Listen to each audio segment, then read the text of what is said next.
you. Cause you couldn't stand it, me all independent, so you had to have me for yourself. That was when I trusted you, when I could add up 2 and 2. When you promised we'd be together, you, me, forever.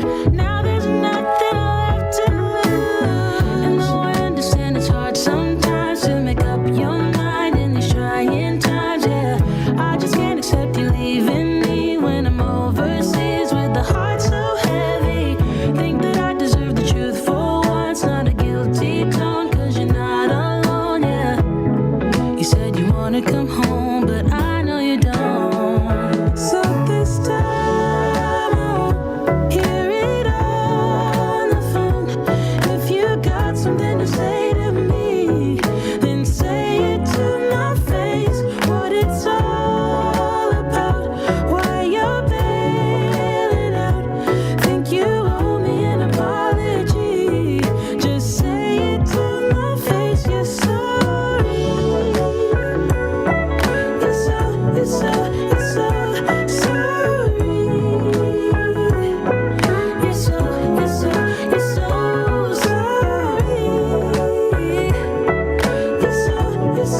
so sorry. Say it to my face. You're sorry.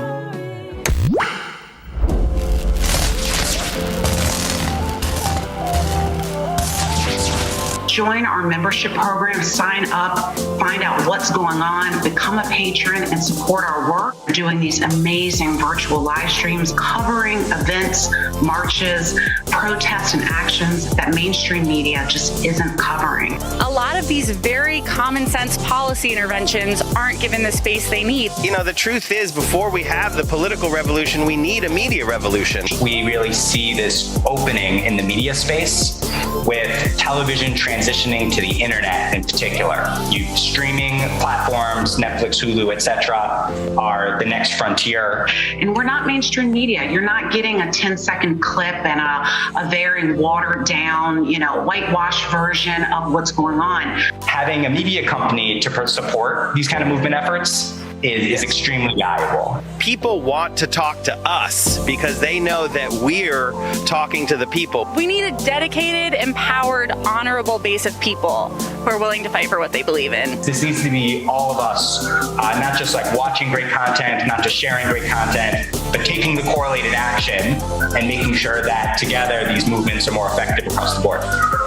We are amplifying activists' messages, activist movements, activist campaigns, activist call to action. There's no more important work to be done in this country right now, and ACT TV is doing it, and we need you to be a member. Go to ACT.tv and sign up to be a member today.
Come again? Benjamin Dixon.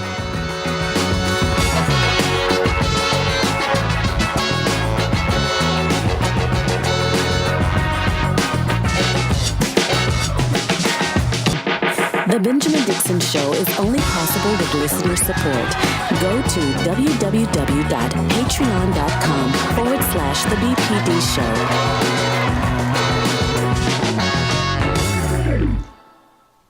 Today is Wednesday. It is March 30th, 2022. Welcome to the Benjamin Dixon Morning Show. It is Solidarity Wednesdays. And on Wednesdays, Solidarity Wednesdays, we connect with our sister from another Mr. Nomiki Kantz. We'll be speaking with her momentarily. DJ Exclusive is with me as always. Good morning to him. DJ Exclusive, who helps us maintain and bring the joy along the way. Good morning to you, brother. And we'll be joined also momentarily by Dr. Carl Mack, Georgia Fort, the entire team. Rebecca Zor will be coming in. I want to begin, as always, on Solidarity Wednesdays with Nomiki of the Nomiki Show. Nomiki, thank you so much for joining us this morning. How goes the day? Good morning. Wow, look at that view. I'm loving that. Yeah, I said, I'm a country boy at heart. I've been pretending to be a northerner for a while, but I said, let me just show the real part of me.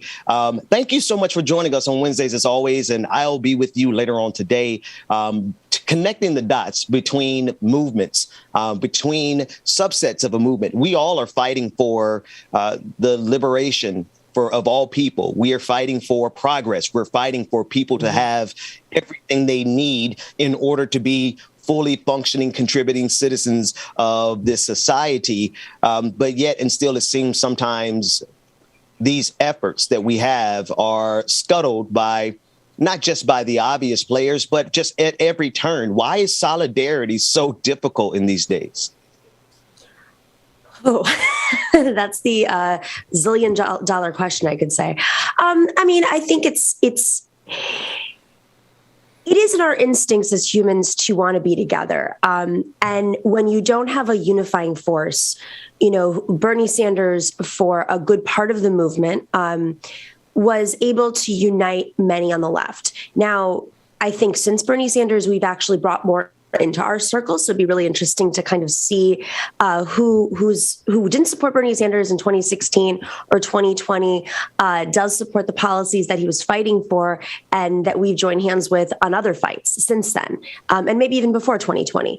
But with that being said, there's a lot of dysfunction as usual on the left. Some of it is because there's a lot of young people who may not have been through a few rounds of this before, who may not know history, don't know what to look for. And I think it's really important, to read your history because, there are often things that the left can get into, different fights that aren't necessarily priorities, keeping your eye on the prize. That's why leaders are really important. People who say we shouldn't have leaders in a movement, I don't disagree with that because, if you're a strong leader, you're setting a vision and you're reminding people what it's about at every single day, because we do as humans get caught up in bickering and fighting over maybe issues that are not top tier issues or interpersonal drama or just releasing our frustrations. And then the big one, I hate to bury the lead, is the opposition wants to divide us. So sometimes they will place those issues in front of us and see that, we as humans are tempted to get into scuffles over, non-priorities. I mean, just go on Twitter any day of the week, any moment of the day, or YouTube, and you'll see that there's a lot of supposed leftist hosts on YouTube, now it's not the whole movement, who aren't talking about issues, aren't talking about organizing, but they're talking about each other. It's not, sometimes you got to do it to debunk stuff. But, if your entire show is built off of going after someone who's really contributing, maybe you don't agree with them on everything, but if they're not getting in your way or getting in the movement's way in any form, why do you gotta say like they're fake or whatever these shows do? And that's what I really like about your show is you're presenting solutions. Well, we try to present solutions as much as we can. I want to. We had DJ Exclusive was on mute when I was saying good morning to him. I definitely want to bring my brother in to the conversation, and I do believe we also have Dr. Carl Mack, who is going to join the conversation. So, good morning all the way around the board. Nomiki, I know you know the rest of the team. Good morning, everyone. Morning, everyone. Good morning, y'all. Good morning, Nomiki. Good morning.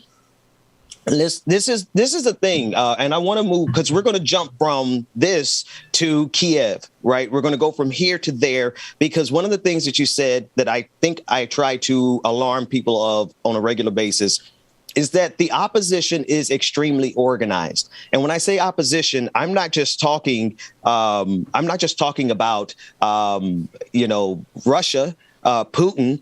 I'm talking about January 6th. I'm talking about not just the issues that are happening on Twitter and these things that seem to be so niche, but we're talking about people who are really organized, the 3%ers, the Oath Keepers, the list of militia groups who are in the streets every single day, prepared for, I guess, a second civil war. So really briefly, talk about how organized the opposition is. That's for me? Yeah, that's for you. I mean, they got the money, right? So, it's like, what flavor of white supremacist are you? I don't even know the difference between Oath Keeper and the January 6th riots, but you see that even they get like testy about their differences. But at the end of the day, it's about capital, and capital is oppressive to the most marginalized people, really to all working people. But of course, it affects the most marginalized people first and foremost. And so they're going to do whatever it takes, whether it's, looking the other way or, condemning violence. But not actively doing anything to stop these groups from organizing. They're terrorist groups. I love how Republicans, Mitch McConnell, all these guys are such patriots and talk about terrorism abroad and condemning all these attacks and expanding the military budget. And then when, conflicts end, or they want to cycle out a new set of weapons, where do those weapons go? They come back home and they go into, and soldiers, not just weapons, soldiers come back home and they join the police force. And so we have a militarized police force here in this country, not to mention several veterans who have gone through so much and have no support, barely any support in this country. And we have folks who play video games all day. And I know this is controversial, but a lot of these video games are funded by the U.S. military or some sort of military industry related project. That's right. And they're training people to be violent. But against who? Who? That's the question. If they're online and they're reading all these channels, they're going to use that and channel it against not the government, not against, capital. It's being targeted. That's why you're seeing a rise in white supremacy. But, this is where the Democrats need to start pushing back harder. I mean, it's not just about voting rights. Extremely important. It is about pushing back and saying, why aren't you investigating not just the January 6th riots, but why aren't you investigating the funding chain? And why aren't you investigating these terrorist units before it becomes a problem? Because they are terrorist units. That's right. Absolutely. Dr. Carl Mack is on the screen with us now. Good morning to you, Dr. Mack. It's good to have you back riding in the seat. We're talking about January 6th and how organized these groups are. And we're juxtaposing it, quite honestly, with how difficult it is to get that level of organization in many sides. It's not any one group in particular, but it's just difficult. Getting solidarity, organizing is difficult. But it seems like when we look at how organized January 6th was, when we look at how organized the propaganda machine of Vladimir Putin is here in the United States, we have to take a moment and realize that our opposition is extremely organized. Good morning, Brother Dixon, Sister Nomiki, and Bubba. Good morning to you all. Nomiki, when you were speaking of the efforts, to me, it's quite simple. If this country truly cared at the forefront of what it tries to represent, and that is the greatest demonstration of democracy ever, it is impossible not to know that democracy as we know it is being challenged by these groups. So it just comes down to a commitment. So it's very hard for me to believe that those members in Congress who swore an oath to protect the Constitution, to protect democracy, does not see that as a threat. And so I would not call them patriots. I would literally call them cowards, which is what they're doing. The Democratic Party, it's one thing to play politics, but when one speaks about the love of this country and to know that these groups have been able to do what they represented on January 6th.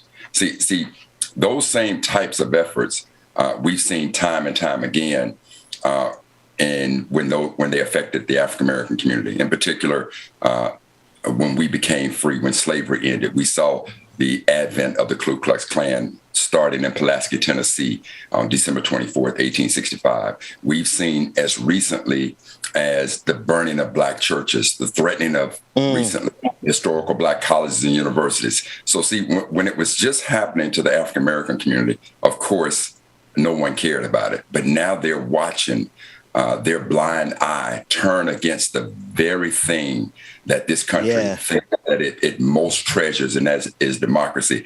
And then the biggest insult to what they are doing is that America has always prided itself on a peaceful transfer of power. And that got wrapped out on January 6th. And these same folks who sit in the halls of democracy saying how much they care more about this country, even over party, over politics, are clearly demonstrating to us that that doesn't matter. Dwayne, I want to go to C1 really quick. I know that's in the different segment, but this is as good a place as any. The White House records turned over to the House of Representatives show a 7-hour gap in the Trump phone log on January 6th. I want to read a little bit from this and get everyone's thoughts on this. The internal White House records from the day of the attack, and this is according to CBS News, the U.S. Capitol that were turned over to the House Select Committee shows a gap in President Donald Trump's phone logs of 7 hours and 37 minutes, including the period when the building was being violently assaulted, according to documents obtained by CBS's news chief, election and campaign correspondent Robert Costa, and the Washington Post associate editor Bob Woodward. Now, we could talk about the underlying issue of these journalists having this kind of information and holding it until they can release a book. We've had that precedent before. We'll set that aside for a moment. This is beyond problematic. Nomiki, this should be all criminal. Talk about this for a second. I mean, I'm not an election lawyer, but I seriously am considering going back to law school after this experience. Listen, I think that, there's that old saying about Washington that, the frog's boiled and they don't even realize when they've been boiled, the old saying. I think that's what's happening to our democracy. I think that we have become so numb to these stories that we don't realize each and every one of them are so incredibly significant that if they had been reported 10, 15 years ago, it would be on the news all day long. I'm not even going to say like Obama era. I mean, if Obama did it, of course, they would never shut up about it. They'd have hearings about it, ad nauseum if Hillary did it.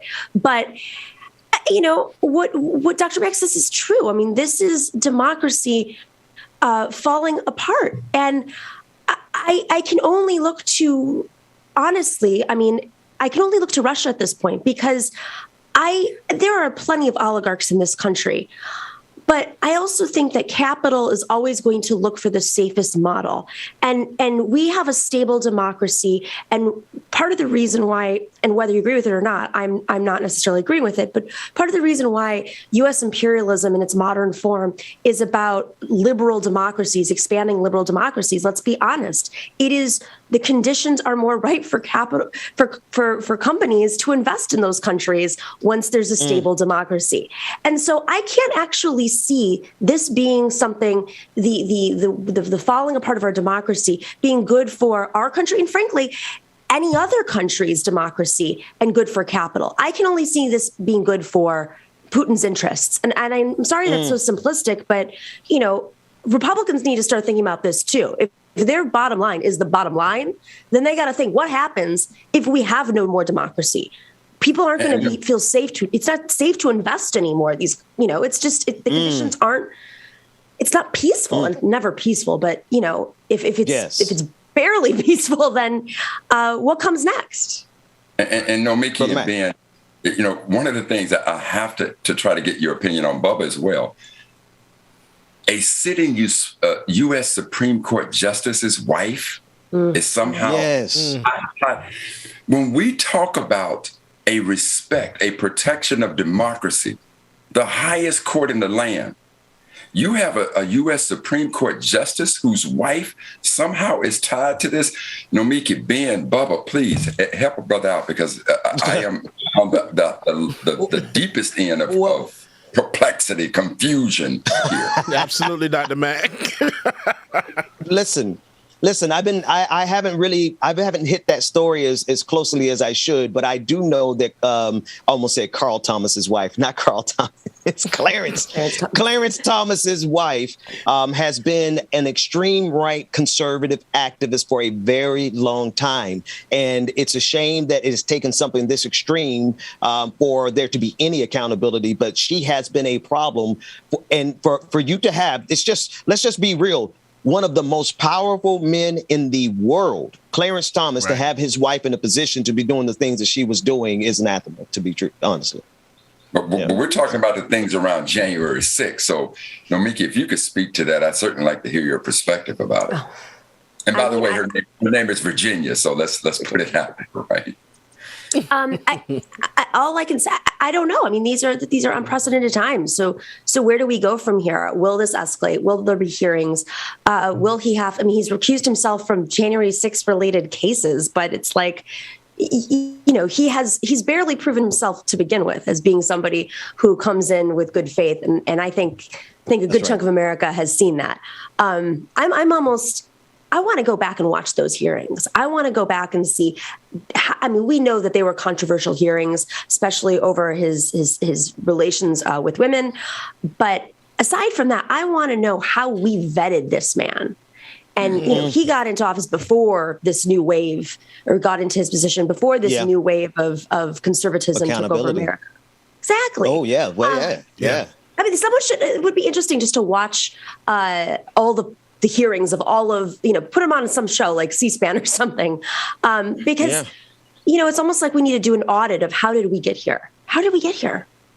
Well, I can tell you clearly in the case of in the case of Clarence Thomas, it was certainly on the backs of a very brave sister, Anita Hill. And I think when we go back and take a look at how Clarence Thomas got through the Senate confirmations, I think what I remember most during that time is how proud I was that Anita Hill spoke truth to power, had the courage to sit before a bevy of folks and backlash, and talking about the background of a man who it's almost sinful and shameful that you have Clarence Thomas to replace the great Thurgood Marshall. But again, what bothers me most is in the position he sits as a U.S. Supreme Court justice. It is asinine for me to think that we are hearing stories about his wife having any sorts of ties to what happened on January 6th. Right. It's an abomination. That's right. No, absolutely. Absolutely. I want to give us one more abomination before we get out of here for this first segment. This story bothers me, and I don't know, maybe there's a legitimate justification for it.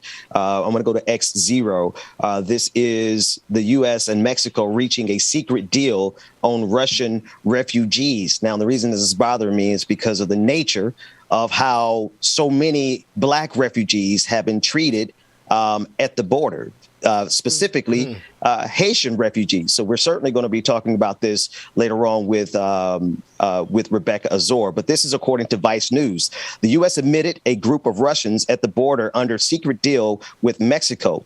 A group of Russian citizens who fled their country after the invasion of Ukraine and spent a week camped out of the U.S.-Mexico border was quietly admitted into the U.S. in a secret deal with Mexican officials, according to Vice World News. The group of 35 asylum seekers were whisked away in a pre-dawn. They were whisked away pre-dawn hours of March 20th and driven to a part of the border where they wouldn't be seen, a checkpoint that has been closed to the public for several months. There, under cover of night, Mexican immigration officers handed the Russians over to the U.S. Custom and Border Protection. 2 days before, the Russians had received an offer from a Russian-speaking man who introduced himself as an American diplomat. They would be taken across the border, but only if they broke up their growing encampment in the busy pedestrian crossing between Tijuana and San Diego. There's a lot more to the story, but I want to pause there. Also in the story is the fact that these asylum seekers were brought in despite Title 42, right? Despite every reason that Haitian asylum seekers were turned away and deported. Nomiki, jump in there real quick.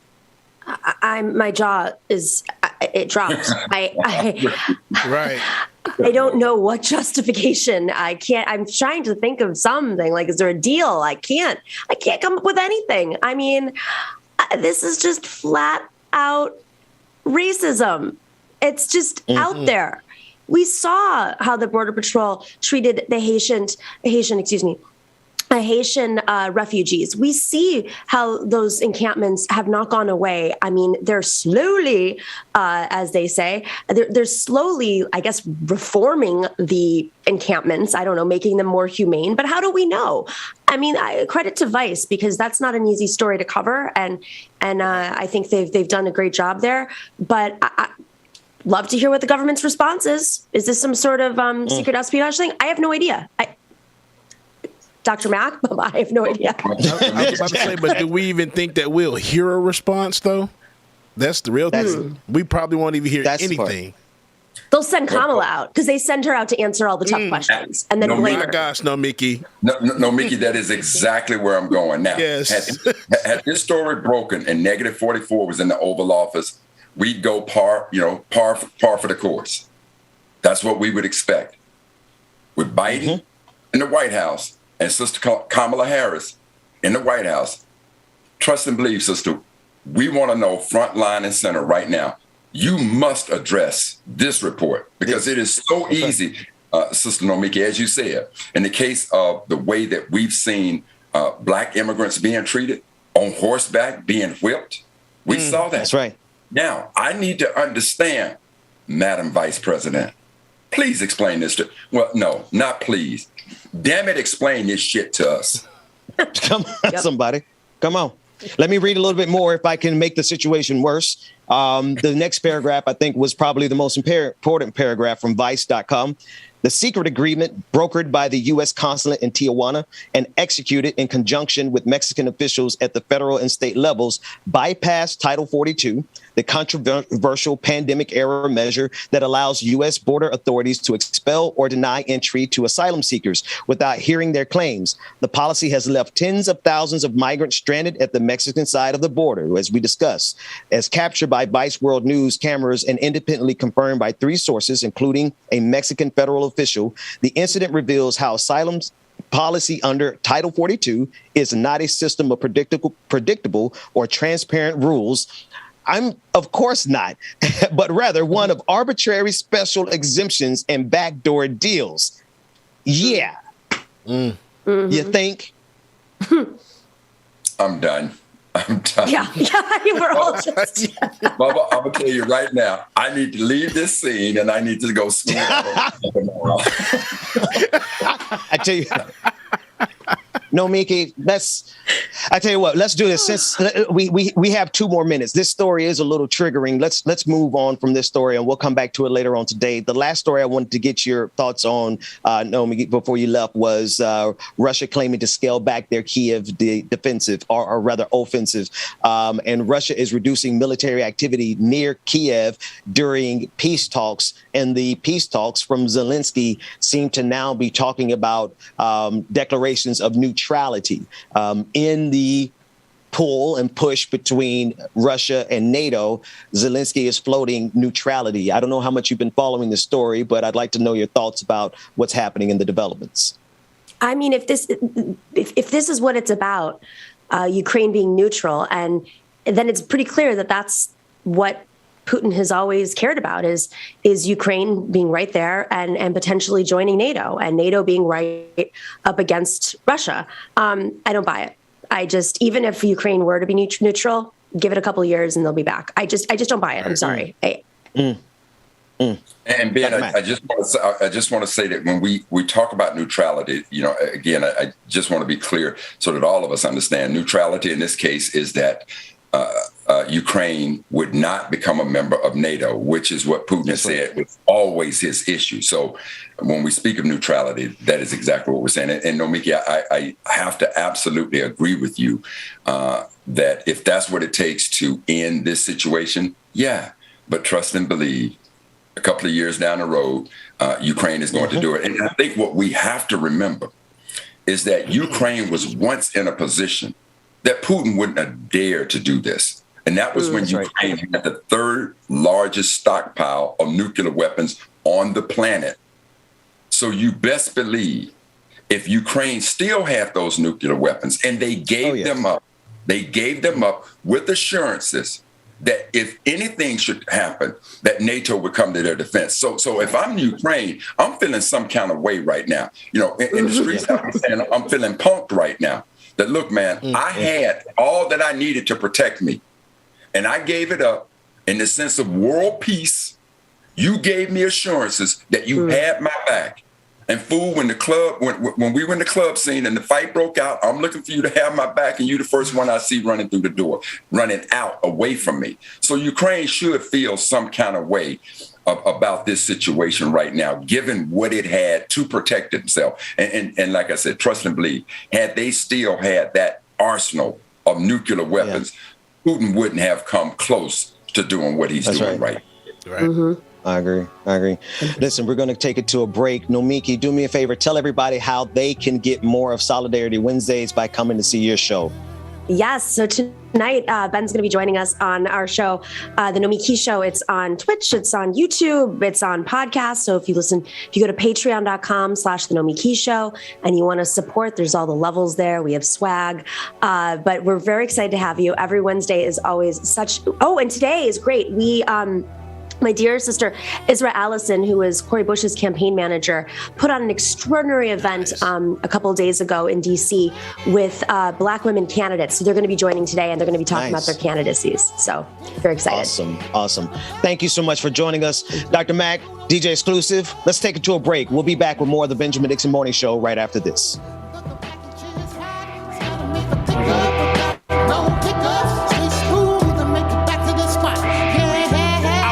Vividly etched in my mind. All right, good morning again, everybody. Real quickly, before we go any further, Chris Rock couldn't figure out why Will Smith was on stage walking his way, and then it hit him.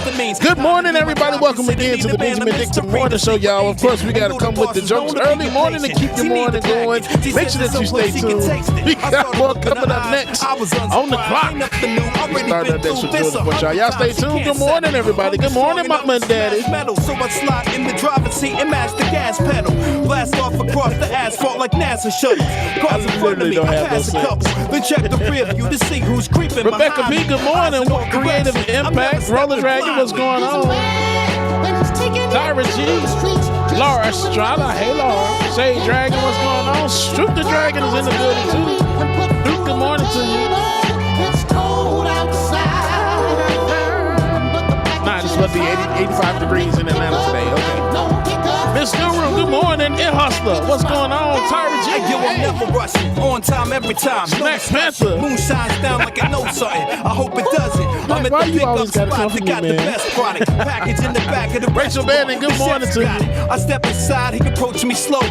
No words needed, only a nod because the homie knows me. My cash is counted perfect, ready for the handoff. It go down slick as a magic trick. Call me Promises Manifesting, good morning. Anna Bisky, good morning, Canada, from Canada. I feel the hunger too, but I need to come visit Canada. That's my list. Back to the boss. Amber Layla, good morning to you. It's covered in foil, wrapped up tight. The only thing that satisfies her appetite, she gotta have it right. My love for her is crazy. I make it back safely and watch her face light up because it's that tasty. I could really use a change of scenery. Shout out Tiger, what's going on, brother Tiger? Brittany Woods, what's up, bro? The matches they were handed down to me, but Elizabeth Lonson, good morning. Bluebird on my shoulder, good morning to you. I'm still fly. Nicole Howe, good morning. It could all be worse. I could be a hater like you. Iris, good morning. Rules to make the man mind, but that poison's gonna chew you from the inside out. So right now, say it with your chest now, say it with your chest now. JB Wright.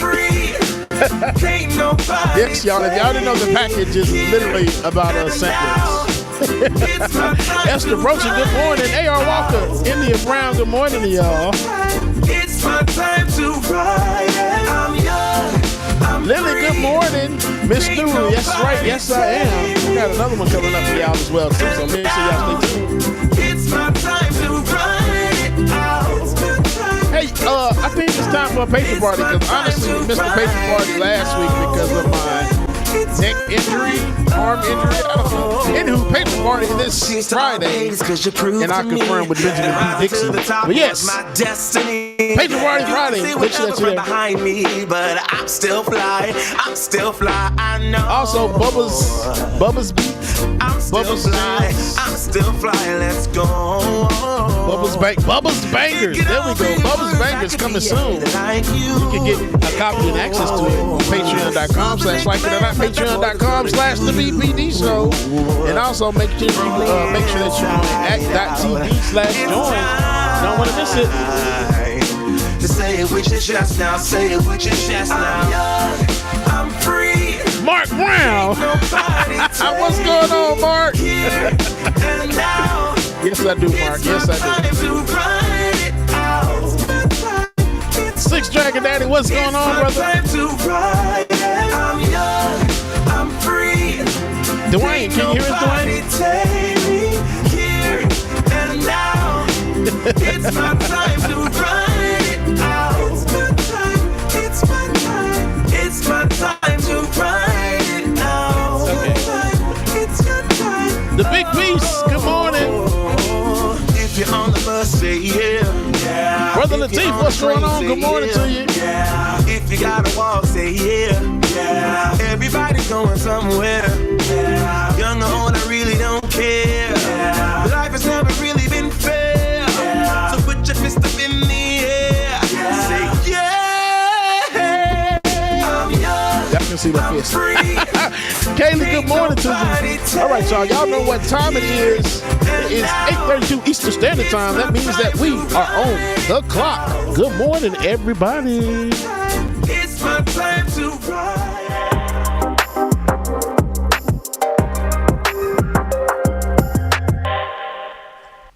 Welcome back, everyone. We'll be joined by Georgia Ford coming up later on. We are on the clock. It is Wednesday, March 30th, 2022. Welcome back to the Benjamin Dixon Morning Show. I am joined by Dr. Carl Mack, as always, and joined by DJ Exclusive as we cover a couple of key stories that are happening and transitioning across the country. One thing that I want to point out is that we'll be joined momentarily also by Kelly Bethea, forgive me. She is of communication strategist with the Bethea Communications Group. We've had an opportunity to share with her on the show before, and Dr. Mack, I had the pleasure of meeting her over on Roland Martin. We sat on panels with her several times. She'll be joining us to discuss not only January 6th, but I do want to touch on very briefly, not long, I don't want to belabor it, but I want to make sure that everybody gets a chance to speak on what happened with Will Smith. So we'll talk about that momentarily. In the meantime, I want to play. What's that, David? I have a note here. Okay. All right. Not a problem. So, Dwayne, let's go with, give me the January 6th committee portion again, because I want to bring this up in context of not only in terms of the politics of it, but Dr. Mack, the organizing of it, which is something that you and I talk about offline quite often, right? We talk about the need for this media, for the history, for all the things that we're working on to be pointing towards action. And in fact, this is a good place as any, because we did not get a chance to start the morning with Black history. I think it's good for us to root everything that we're doing in Black history. And we do have a Black history moment for today. So, hey, Google, what happened today in Black history? On March 30th, 1948, Mississippi. She studied at the prestigious New York Fashion Institute of Technology and began modeling after graduating. She was the first Black model to appear in a national TV commercial and first on the covers of Ladies' Home Journal and Cosmopolitan. She quit modeling at 24 in order to launch her own line of beauty products, building a multi-million-dollar business. Adapted from Black Heritage Day 4 calendar by author, lecturer, and civil rights activist Dr. Karl Mack. So, Ben, just a couple other things I want to tell you about Sister Naomi is that at the time that she started off in her modeling career, the interesting part is that many modeling agencies told her that she was too dark. And so she ended up going to Wilhelmina Cooper, who we know is one of the famed modeling agencies around here. But before she went to Wilhelmina, she simply bypassed, after having been told this so many times by these modeling agencies, she went directly to a photographer for the New York Times and asked him to do a photo shoot of her.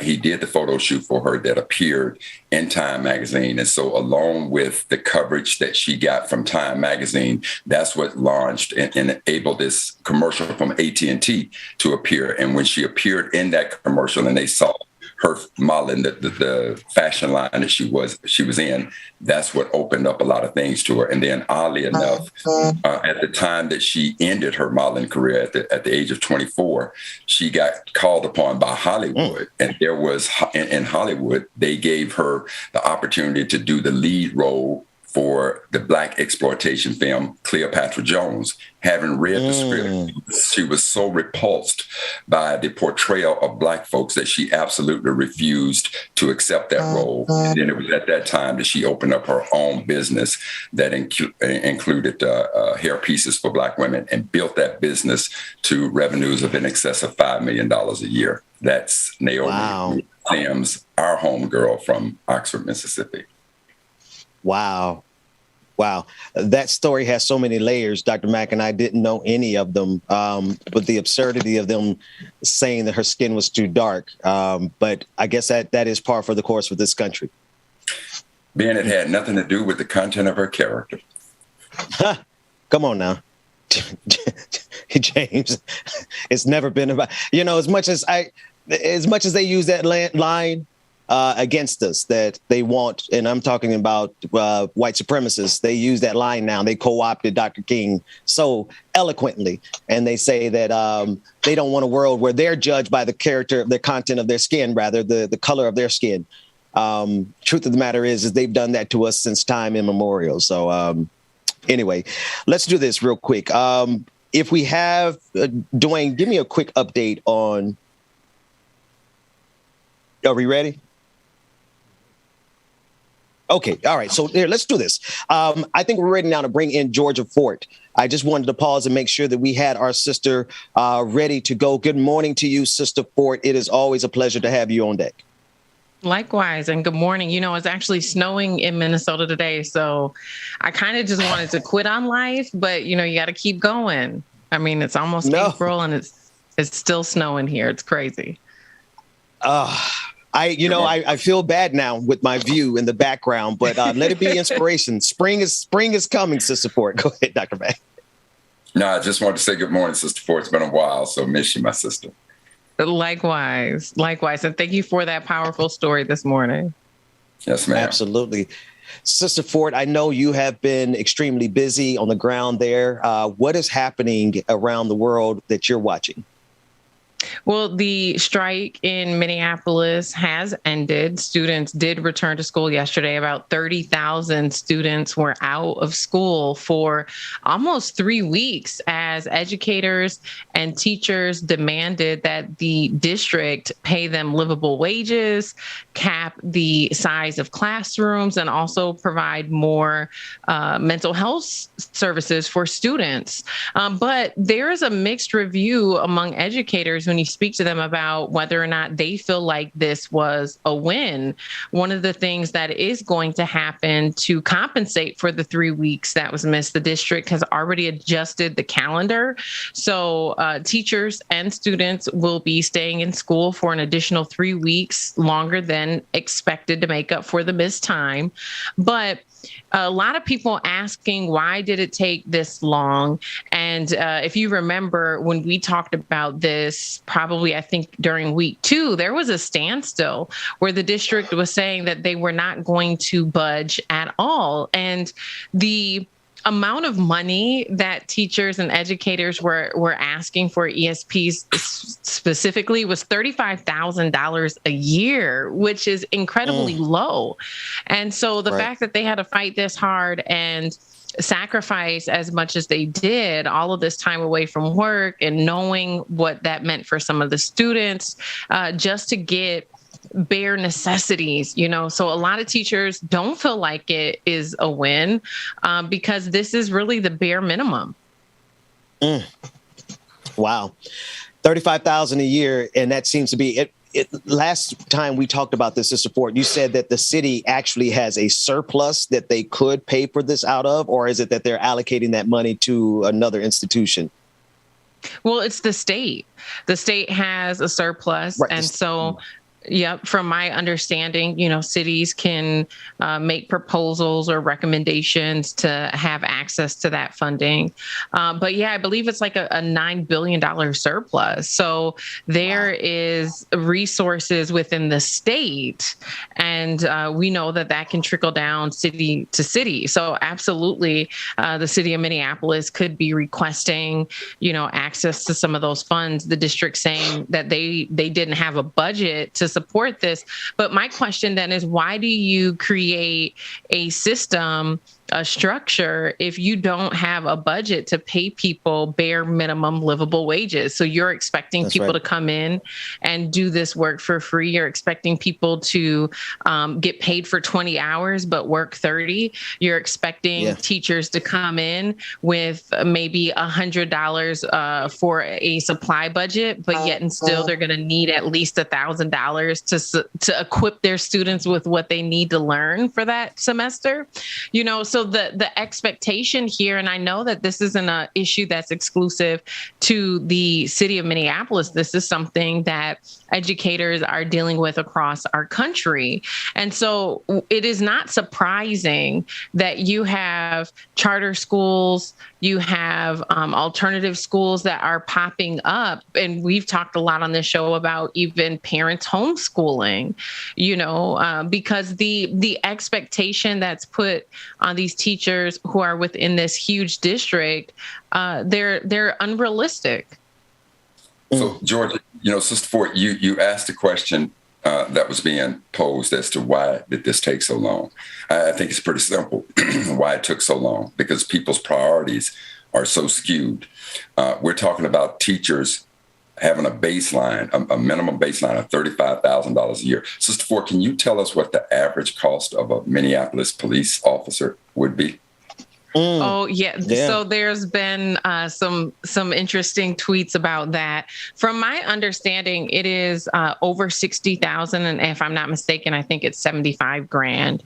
And so when you do compare that, it's funny because we've worked on grants this year, right? And if you've ever worked on a budget or you've submitted a grant, you always want your narrative to match the narrative of your budget. And so what are we saying as a society or a community if we are allocating more dollars to the people who are in charge of putting people in jail than we are allocating to those who are responsible to educating our children? And so if that is where our priorities are, if you're judging our priorities by our budget, then now we can start to understand even the inequities that we have in our community. And I want people, I want to stop folks and let them marinate on that for a minute. Why did this take so long? Simple, because that is not your priority. You mean to tell me that right now we would rather pay teachers who are involved with the most precious of all of our resources, our children. We say that their value is $35,000 a year.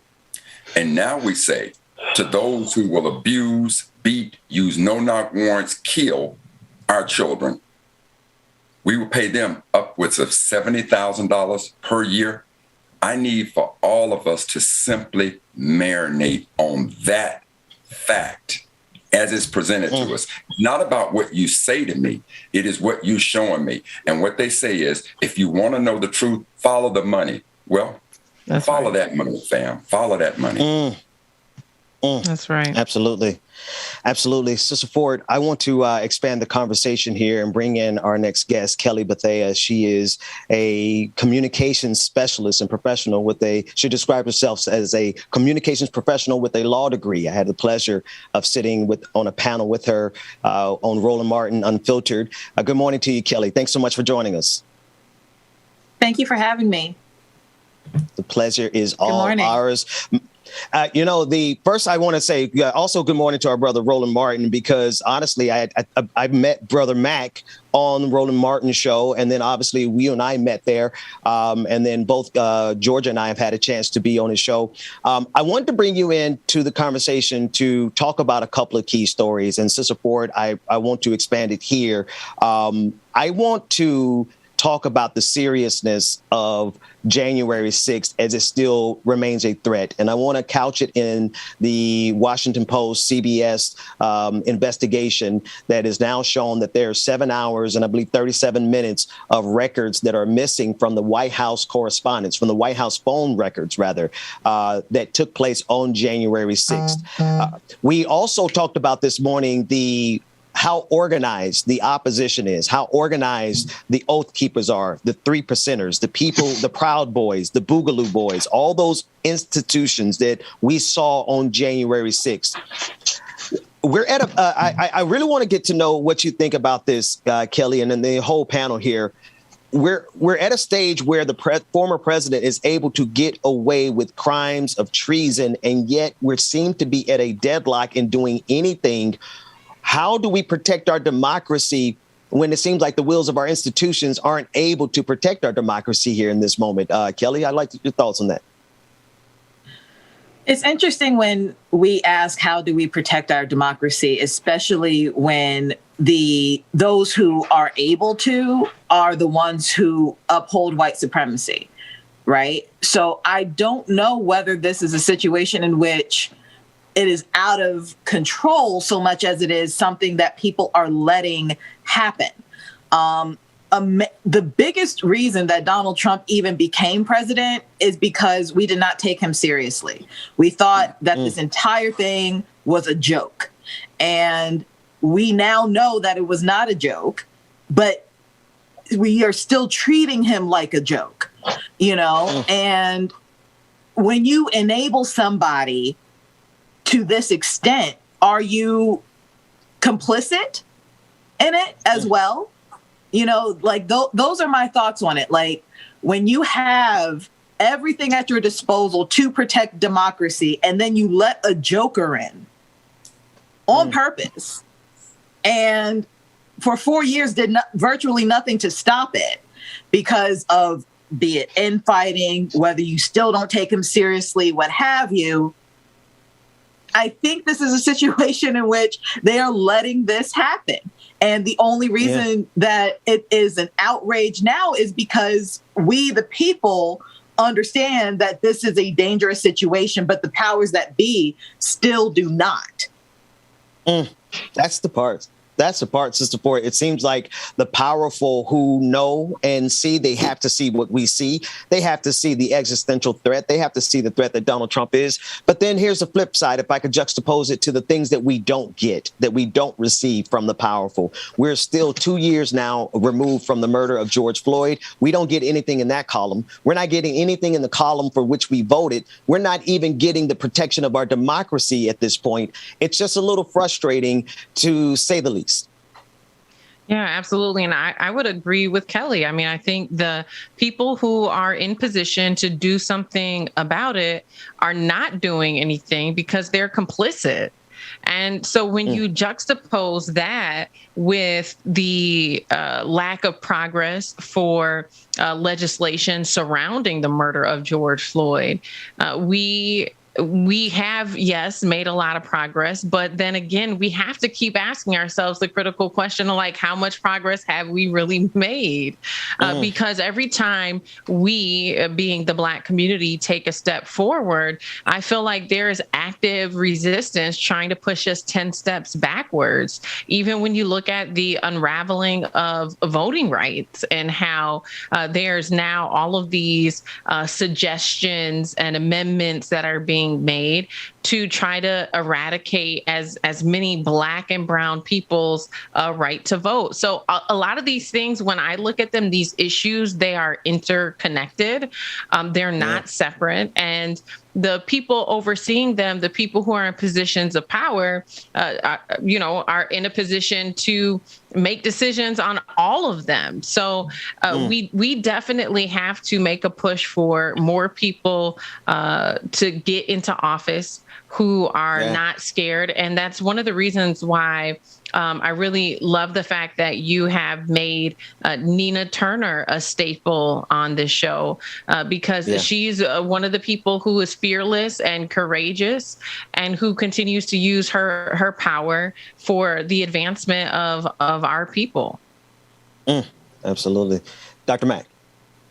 So first of all, Sister Kelly, good morning. And I think that you framed that so very well. But when you think about it, I'd like to think about it in the sense of addiction. When a person is addicted to something, they will go to extreme measures to satisfy that addiction. Now, in this case, there's an addiction to power. And we're seeing the same exact behavior where there are extreme measures to satisfy their quest for power. And in this case, if it means jeopardizing democracy, that quest for power, if that's what it means, they're willing to overlook that, even at the expense of towards democracy. Now, in the case of it's not being that we have a process where don't appear able to do it. It is whether or not we're willing to do it. We're willing to do it. Yeah. And so for as much of an addiction as Republicans have to the point that they would allow democracy to be at stake here. That's what's on the table. As much as they have that, it is going to be interesting to see just how lackadaisical the Democrats will be to it. And I have to believe that my brother from Mississippi, who's leading the January 6th Commission, will come with the full force on that investigation. But no matter how well you look in the show of conducting these hearings and conducting this investigation, if the mighty is not held accountable, what you've just served me is not a ham sandwich, but a soup sandwich. Come on. I want to, with the time that we have left, I want to jump in, and I can't possibly let this distinguished panel of Black folks be on the screen today and not have gotten your opinion on the slap that was heard around the world. In fact, Brother Mack, you said that slap was so loud that it took Russia and Ukraine out the headlines for a good day, and this is true. I know this might be the last time we talk about it on this show, just because it's whatever. But I want to go to you first, Dr. Mack, and then we're going to work our way reverse to support. And then the last word I want to get from Sister Kelly on this. Dr. Mack, what were your thoughts about the slap and the implications of everything? Ben, make no mistake about it. I got some firsthand reporting that Putin stopped the ceasefire and just so he could witness what was reported. That's heartbreaking news. First and foremost, I've heard a lot of opinions about it where people want to give blame to Jada. Jada has no blame in this. Will's a grown man. I've heard people want to say that Chris Rock he crossed the line. Chris Rock is a comic, right? So in the case of soldiering, you don't ask a soldier to sometimes be a ballerina. So you don't ask this comedian not to be a comedian. Now they want to come out and say, well, they want to point to Jada and say, well, she had alopecia. Well, just my look on it, right? She's been rocking that crown, that beautiful shaved crown of hers for what, maybe a year? Most people I know with alopecia, there's signs that you can see those things. And if indeed it was that offensive to you, sisters have options of how they can look. You could wear hair pieces, you could do all these things. So all I'm trying to say to you is that what happened that night, Chris Rock owns none of that. Jada Pinkett owns none of that. Will Smith is a grown man. He owns all of that, every ounce of that. Now, as it comes to his apology, which on his face when I looked at it was emotional for me. But when I listened carefully to it, he walks on stage and he invokes God and love after you just slapped a black man in front of God and the entire world. Okay, I'm holding. And now that you've invoked God, you've talked about this protection of the little sisters who played Venus and Serena, the sister who played Orsine. You've talked about this level of protection. And now your level of protection is to apologize to the same industry that had Hattie McDaniel to sit at a segregated table at the Oscars, the same organization who has been brought under fire for their lack of diversity. You want me to now believe that you are going to speak to me in a God-like manner and apologize to everybody except the brother that you just slapped? I ain't saying you on crack, Will, but you damn sure sound crackish. There's a reason I wanted to start with Brother Mac. So we're going to support. I got nothing. So support. I don't know how you follow that, but how'd the song go? I got in one little fight and my mom got scared. Yes. She said, "Who's your auntie and uncle in Bel Air?" Y'all thought it was just a song. Will Smith has had a temper, and I think he has just done a very good job of keeping it under wraps. I think he's had a good team around him. But even when you go and you look back at some of those Red Table Talks, and Jada talked about his ego, I mean, I feel like we saw it on full display. And you got to think, 20 years ago when Will Smith was, really at his prime, I'd say, and obviously he's still, doing great things, but when he was charming the world was also a different place. And so some of the things that were tolerated in terms of misogyny and abuse, this is all before the Me Too movement. The world is a totally different place. And so he has to adjust to that. It also makes me think of some of the conversations I heard on Red Table Talk when his daughter Willow would talk about his treatment towards her. And so, I mean, I'm not surprised. And I know a lot of people have asked me, my thoughts, who was right, who was wrong. And I mean, I think it all depends on your morals and your values. And for those people who have said that they think that, Will protected his wife in that moment, maybe they value family in a different way. For people who are more in alignment with MLK's values and believe that violence is never the answer, then obviously they're siding with Chris Rock. I mean, I think that this is a very complex situation, if you ask me, because I can see both sides. I can see how a man could turn to his wife and see her broken and hurt. And behind closed doors, nobody really knows how that is impacting Jada. If you know anybody who's gone through chemo, any woman who's lost her hair from, any illness, right? And the emotional impact that can have on you, so much of our identity as women is caught up in our hair. And so to lose that part of you and have to look in the mirror and being humans that already have such a challenge with finding ourselves beautiful, right? And then you lose your hair, your crown. We have no idea what Jada's going through behind closed doors, or maybe even their marriage being on the rocks. And so Will Smith may have stood up to defend his wife based on a lot of different things that we don't even know. I'm not justifying his actions. I don't personally think that violence is the answer ever. So I don't think, it was appropriate for him to do that.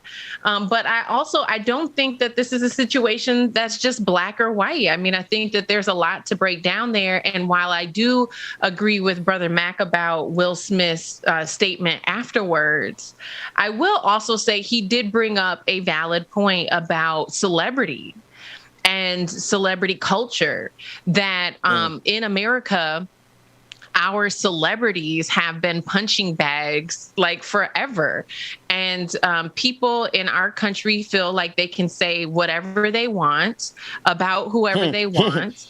And, That's right. and not even think about the consequence that it might have on that person's self-esteem or their family, their reputation, their ability to have a livelihood. And so I thought he brought up a very good point. And the last thing I'll say about this is that the essence of that also made me think of our sister, Naomi Osaka, who has spoken out a lot about the pressures from the media and the press and how it impacts her mental health. And so, yeah, I mean, we joke about entanglement. We joke about Will and Jada having an open marriage. That's right. But have you sat down with them for dinner? Do you know what the agreement is in their marriage? Or is that hearsay? Yeah. And what impact does that have on them and on their children to hear all of these rumors and philosophies about their marriage? What impact does that have on their family's mental health? So I'm not excusing it. I don't agree with assault, but I don't think that this is a situation that's just simply black and white. I think there's a lot of nuances that need to be unpacked there before we rush to judgment. Absolutely. Kelly, jump in there, give us your thoughts, but I also want you to tell everyone where they can find your work and support you and follow you. Sure. Thank you. Which one first? You want me to tell me about myself first, or you want me to get? I do want you to get get us the Will Smith. Will Smith this thing, because this has been. Let me tell you, I just listened to Sister Ford there.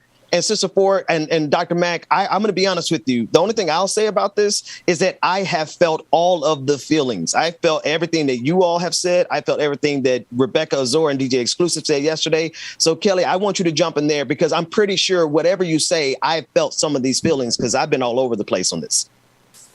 Yeah, and that's really what's so fascinating about this situation, right? The fact that the only truly wrong thing that happened is the assault. But if you look at it that succinctly, that clearly, you miss all the nuance and the rationale behind such things. So for me, I look at everything in context, right? So with Chris Rock specifically, he and Will Smith have known each other for decades. I would be hard pressed to think that this man had absolutely no idea that Jada had alopecia. Like, even if you don't see them every day, even like Black Hollywood, even though it has grown in that generation, the circle is small. And the fact that Jada Pinkett Smith has already said, not only on her show, she has done interviews and the like about her hair, and he still made that joke. I find that pretty tasteless. That said, on the Will Smith end, Will Smith has a lot of emotional baggage. And it's not something that people talk about, but it's something that he has talked about for decades that we simply ignore, only because we have this tendency to idolize and cage our Black celebrities. Why? Because we know how hard they work to get to that place. And we also know that it only takes one mistake to tear them down. Yep, that's right. Whether that's right or not, I'll leave that up to you. But I would encourage people to stop idolizing celebrities and be the example that you seek. Because at the end of the day, Will Smith is human. Will Smith is human. And as a human, he has gone through some things. In his autobiography, I did not personally read the autobiography, but again, everybody's been talking about this. So I have friends who read it. And I also remember in interviews where he talked about how, as a kid, some of his biggest regrets was not standing up to his mother when his dad was beating her. How his sisters had to have his back because he was so non-confrontational. How even in the beginning of his marriage with Jada is from Baltimore. She has some grit to her.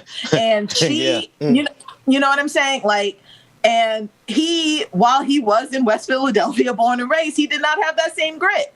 So you have a lot of things there that have risen to the surface over decades. And now you have, this age of social media where everything has to be transparent in order for somebody to be relevant, hence the red table talk. And Jada has been forthcoming with her own transgressions and her own shortcomings in the hopes that other people can so too be transparent. But the problem is her husband is not transparent. Her husband has spent decades creating a glass menagerie of his family, and everybody has been on display in this tempered glass house. But all glass break. And it just so happens that Will's glass cracked and damn near shattered on an international stage. That is unfortunate. That is unfortunate. Damn. Kelly, now this is a good time as any. This is where you drop the link. Where do people find you, sis? Damn. Yes. You can find me on all social media at Kelly Combs. Kelly, Kellye, Comms, COMMS. My Cash App is Kelly DMV Plus. That is, because ask not, want not. That is, say that, sister. That's right.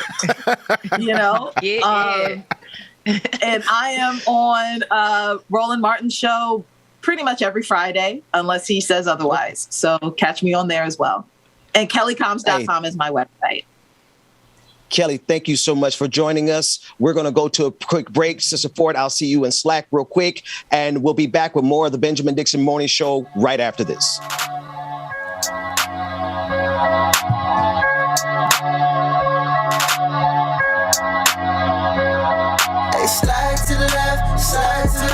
Thank you again, Kelly, for tuning in with us and joining us this morning. We greatly appreciate you, and you dropped us with a gem. Everything you said was on point. Greatly appreciate you, because my gosh, today. That was it right there. All right, y'all make sure y'all stay tuned. We got Back in the Knot coming up next with Rebecca Azora if she can get free. Y'all stay tuned. Good morning, everybody. Come on. Slide to the left, slide to the right. Why couldn't baby, we can do the slide right. Slide to the left, slide to the right. Come on. Yeah, right hand is wrapped around your waist. I love the way that you be twirling to the bass. Moving sideways on a Friday. DJ playing all of your favorites. I'm digging your flavor. Yeah. This is my favorite part of the song. All right, once again, y'all. You're on the Benjamin Dixon Morning Show. And one thing I have to tell you, there can be 100 people in a room and 99 won't stop you, but one will. Good morning.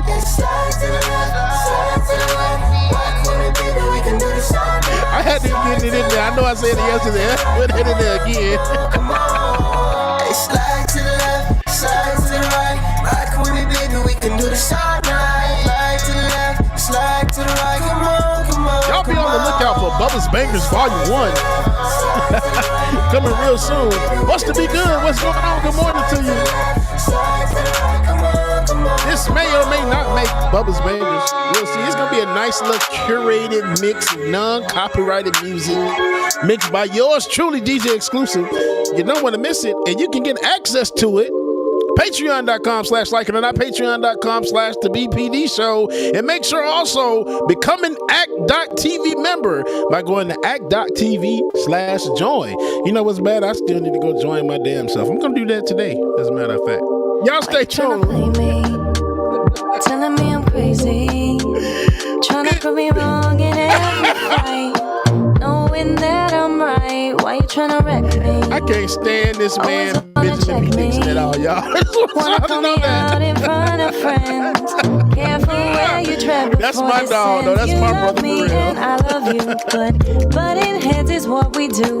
Why we on our throwback jams? Why not throw it back in there? I know it's not throwback Thursday, but hey, no other time. You love me and I don't know what the hell I'm talking about. But y'all stay tuned, man. While we're waiting to get everything situated, let's go through some of our new Twitch subscribers and our new Patreon members as well. Here we go. Shout out new Twitch subscribers. We have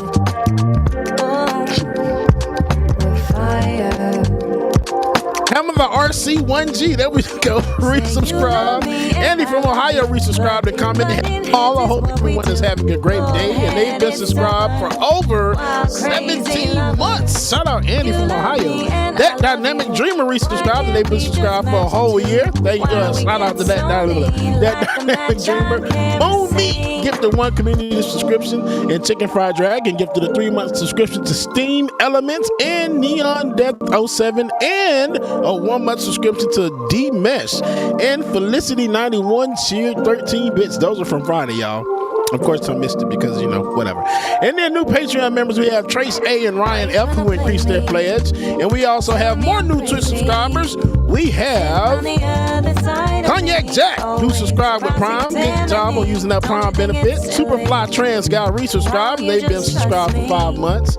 We have the Chicken Fried Dragon again, who resubscribed, and now it's at 12 months. Welcome again, Chicken Fried Dragon. And Chicken Fried Dragon also gifted subscriptions to Danielle the Fragile and TYT. Hey, shout out Chicken Fried Dragon. Chicken Fried Dragon, when I tell you, on it. We appreciate it, man. Again, patreon.com/like it or not, patreon.com/the BPD show, man. Make sure that you join today and get in there. Track to Tasha, good morning to you. Wild, crazy lovers, you love me and I love Ism Onassis, what's up, her? Kelly is in the chat room. Shout out again to Kelly for joining us this morning. We greatly appreciate you. And y'all know what time it is. Dwayne, is it time yet? Baby, we're fire. Yeah. Okay, I got you. We're fire. The long version. We're fire. Here we go. Y'all know what time it is. Good morning, y'all. Get your coffee, your tea, your drink, whatever it is you need. It's time for Like It or Not, y'all. 9 a.m. Man, yes. Shout out to Letterhack, man. Letterhack is doing his thing. Oh, Dwayne, you know what? I gotta make sure I add that. Give me that other slide. Like it or not, quick queen is on. Get started now, so stick around. Can't stand her. Dwayne, I gotta make sure I give you the superhero version of myself that Letterhack did as well too. Letterhack, I'm gonna be contacting you because I want to see if I can give you a different version for me. So let me know. I'll hit you up. Marsha Reese, good morning. You know she got a good story for you. I can't let y'all know that this will be the opening of Bubba's Bangers Volume 1, okay? And y'all might get a remix of the remix on Bubba's Bangers. This is his show. And shout out Rebecca, who's gonna be singing on one of these songs. DJ exclusive. Y'all know who I am. We got Ben rapping, Rebecca singing. We're gonna get Dr. Mac to do some spoken word and say whether you like it or not. It's going down. Like it or not. Y'all stick around. Oh, like it. Real quick, everybody, I have a question for everyone. And this is the better time than any to ask the question. Can trees poop? Yes. How else do we get number 2 pencils? Let's go down. Like It or Not with Benjamin Dixon starts now.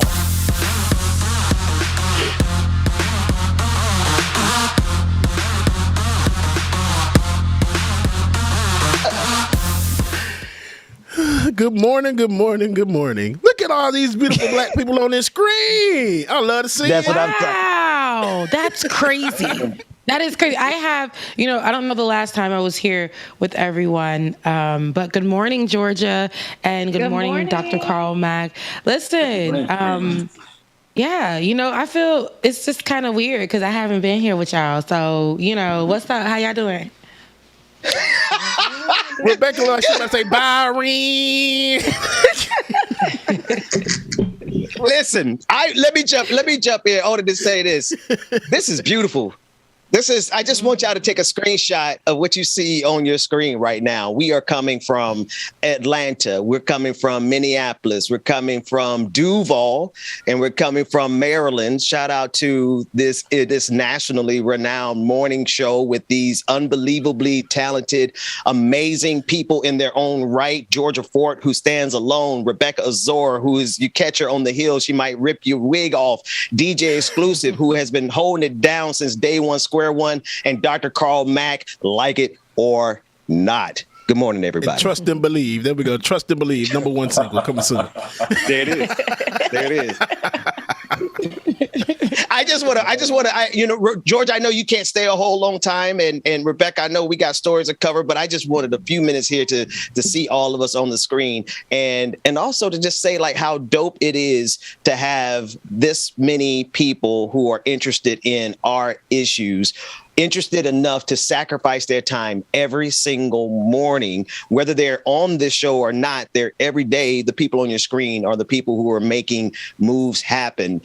From Black Heritage Day 4 over to Black Press, Georgia Fort, over to Rebecca Azor and DJ Exclusive. Everybody that you see on your screen has contributed something to making this happen. And I wanted to pause and say thank you. Love all y'all. Yeah. Oh, we're dope. I mean, we getting a raise. Good. Hey, well, I'm where the money reside, baby. But no, seriously. I wanted to, and you'll get your love later, Dr. Carl Mack. But Georgia, listen, girl, I watch, even though, we don't talk every day or whatever the case may be. I love that, you are a colleague here on the show, but I watch you working every single day. There are a lot of things that I may not know about, even if it's locally where you are, or if it's stories that we have to know. I'll just go on my timeline when it's full of the slap, and then you'll sprinkle in some news about something that's going on, and helping people in your community or people who can't get their voices heard get their stories out. And I'd be like, well, when did this happen? And all I got to go to your page, and you continuously have the developing news for that story, and I absolutely love it. I love to surround myself with fellow journalists, and who all have different styles, but I absolutely love your work. I love what you're doing, and I think about, damn, she's doing all of this with 1 million kids and a husband, and I'm like, superwoman. I love to see it. Not Georgia Fort out here. Georgia Fort camera went out. What? She's like, 1 million kids. Man, let me log out. It was like, girl, the baby's done unplugged the camera, child. Y'all can still hear me though, right? Yeah, we can hear you. Go ahead, talk. George. We'll fix the camera later. Man, Rebecca, thank you so much. I'm humbled and honored because the feeling is mutual. You guys have cultivated this space even before I was brought onto the show. That has just been so instrumental to, keeping our culture informed and celebrating our history. And so it's been an honor and a privilege really to be among so many amazing other people across the country. And the fact that we've been able to do this really organically and on our own. And I know now ACT TV is supporting us, but like before that, just, creating this space, I think, it's amazing. And I think it's really special. And I'm so excited about where we are going to take this in the next 3 months, 6 months, in the next year. I'm really excited because all of us, we do bring so much to the table, and people are excited about the show, but man, wait till you guys see what we got coming. Yeah. Come on, somebody. I love that. And real quick, of course, we have to give a shout out to the man in the middle of the screen, Big Head Benjamin P. Dixon, Parnell Percival, who brought all us together, I must say. And I will thank you, Ben, for allowing me especially to be in this space and give the opportunity to meet some amazing people. Like, I wouldn't have never talked to Rebecca had not met her on this show. Shout out to Rebecca. I appreciate it. You would have talked to me. You probably would have seen me somewhere out and would have been like, Somewhere, "Girl, I like you." right. And I would have been I like, like you, girl. I What's like you your too. But yes. Well, I appreciate that, man. It means a lot to have you all on the screen. And I know, we joke about like the struggle, and we are independent. This is independent media, as evidenced by the fact that one of our hosts' camera is out. Doesn't matter. When the camera is on, we're the dopest thing on the internet. And it's only possible because of you all, the people on the screen. Like, I love y'all in the audience. I do. It's possible because you all are patrons and been supporters for a long time. But honestly, the people that are on the screen, shout out to Dr. Carl Mack for holding it down for me when, and then actually, I got to expand that.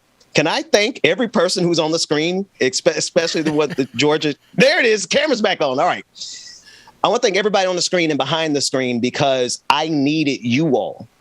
And I know I don't do a whole lot of speech making these days. I just kind of sit back and let the show run itself and you all do all the talking. But I needed other people who could help speak because there's a fight. There's a dead ass. There's a fight that we have to get engaged in. And I couldn't do it by myself. I just couldn't. I was losing my mind. I was like the pandemic and the brother back. Thank you so much, Mama. Thank you. The camera battery said